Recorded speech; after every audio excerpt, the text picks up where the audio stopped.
Item ಯಾವುದೇ ಇರಲಿ try ಮಾಡಿ ಆಚಿ ಚಿಕನ್ ಮಸಾಲಾ. ಹಾವೇರಿಯಲ್ಲಿ ಬೇಸಿಗೆಯ ಬೆಂಕಿಯಲ್ಲಿ ಬಂಗಾರ ಬೆನ್ನಟ್ಟಿದ ಜನ. 1 ಗ್ರಾಂ ಕಪ್ಪು ಮಣ್ಣಿಗಾಗಿ ನದಿಗೆ ಇಳಿದಂಥ 10 ಕುಟುಂಬಗಳು.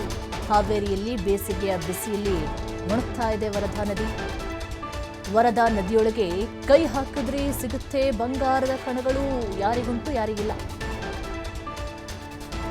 ಬೆಲೆ ಏರಿಕೆ ಬೆನ್ನಲ್ಲೇ ವರದಾ ನದಿಯಲ್ಲಿ ಗೋಲ್ಡ್ ಪ್ಲಾನಿಂಗ್ ಹುಡುಕಾಟದಲ್ಲಿ ಇರ್ಲರ್ ಸಮುದಾಯದ ಕುಟುಂಬಗಳು ಎಂಟ್ರಿ ಆಗಿದೆ.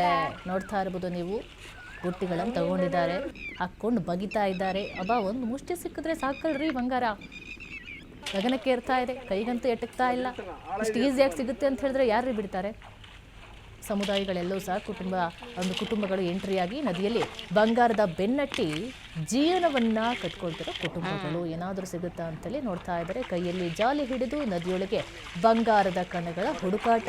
1 ಕಣ ಸಿಕ್ಕರೂ ಸಾಕು ಅಂತ ಹೇಳಿ ಹುಡುಕ್ತಾ ಇದ್ದಾರೆ. 1 ಕಣ ಸಿಕ್ಕಿದ್ರು ಸಾಕು ಅನ್ನುವಂಥ ನಿರೀಕ್ಷೆಯಲ್ಲಿ ಕುಟುಂಬಗಳು ಬಗಿತಾ ಇದ್ದಾವೆ. ಬೇಸಿಗೆ ಮುಗಿಯುವ ತನಕ ಬಂಗಾರದ ಕಣಗಳ ಹುಡುಕಾಟ ಇದ್ದೇ ಇರುತ್ತೆ. ಹೆಂಗೋ ನದಿ ಬದುತ್ತಾ ಇದೆ. ಈ ಟೈಮಲ್ಲಿ ಅದನ್ನು ದೋಚಕ್ಕೂ ಸಹ ಈಸಿ ಆಗುತ್ತೆ ಎನ್ನುವಂಥ ನಿಟ್ಟಿನಲ್ಲಿ ಎಲ್ಲದನ್ನು ಸಹ ತೆಗಿತಾ ಇದ್ದಾರೆ.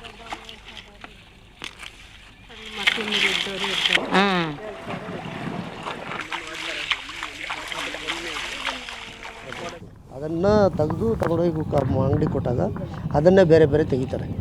ತೆಗೆದಾಗ ಅದರಲ್ಲಿ ಉಂಗುರಕ್ಕೆ ಇಡೋಕ್ಕೂ ಬರುತ್ತೆ, ಆಮೇಲೆ ಪಾಲಿಶ್ ಮಾಡೋಕ್ಕೂ ಬರುತ್ತೆ, ಆಮೇಲೆ ಅದರಲ್ಲಿ ಬರುತ್ತಲ್ಲ ಕಪ್ಪು ಭಾಳ ಕಪ್ಪು ಬರುತ್ತೆ. ಅದನ್ನು ಅರ್ಕಿಡ್ತಾರೆ ಒಳಗೆ, ಅದ್ರ ಒಳಗೆ ಇಡೋದು. ಅಂದಾಜು ಒಂದು ದಿನಕ್ಕೆ 200-300 ರೂಪಾಯಿ ಸಿಗುತ್ತೆ. ಕಡಿಮೆ ಅಂದರೆ 300 ರೂಪಾಯಿ ಅಂತ ಒಂದು ದಿನಕ್ಕೆ. ಎಷ್ಟು ದಿನ ಇರ್ತೀರಿ ಇಲ್ಲಿ? ಈ ಇನ್ನೂ ಒಂದು ತಿಂಗಳು ಅಂತ ಇರ್ತೀವಿ. ಮಳೆಗಾಲ ಅಲ್ಲೇ ಇದೀವಲ್ಲ, ಟೆಂಟ್ ಅಲ್ಲಿ ಇರ್ತೀವ. ಇಲ್ಲಿ ಸುತ್ತಮುತ್ತ ಎಲ್ಲೆಲ್ಲಿ ಹೊಳೆ ಇರುತ್ತಲ್ಲ, ಎಲ್ಲ ಹೋಗ್ತಾ ಇರ್ತೀವಿ, ಕೆಲಸ ಮಾಡ್ಕೊಂಡು ಬರ್ತೀವಿ. ಸಂಜೆ ಹೋಗಿ ಉಳ್ಕೊತೀವಿ. ಎಷ್ಟು ಮಣ್ಣು ಬರುತ್ತಾರೆ, ಕಪ್ಪು ಮಣ್ಣಲ್ಲಿ ನಾನಾ ಥರ ಬರುತ್ತೆ. ಅದನ್ನು ತೆಗೆದು ತಗೊಂಡೋಗಿ ಅಂಗಡಿ ಕೊಟ್ಟಾಗ ಅದನ್ನೇ ಬೇರೆ ಬೇರೆ ತೆಗಿತಾರೆ.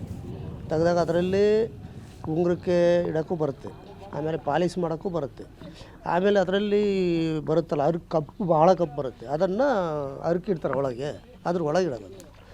ಅಂದಾಜು ಒಂದು ದಿನಕ್ಕೆ 200-300 ರೂಪಾಯಿ ಸಿಗುತ್ತೆ. ಕಡಿಮೆ ಅಂದರೆ 300 ರೂಪಾಯಿ ಅಂತ ಒಂದು ದಿನಕ್ಕೆ.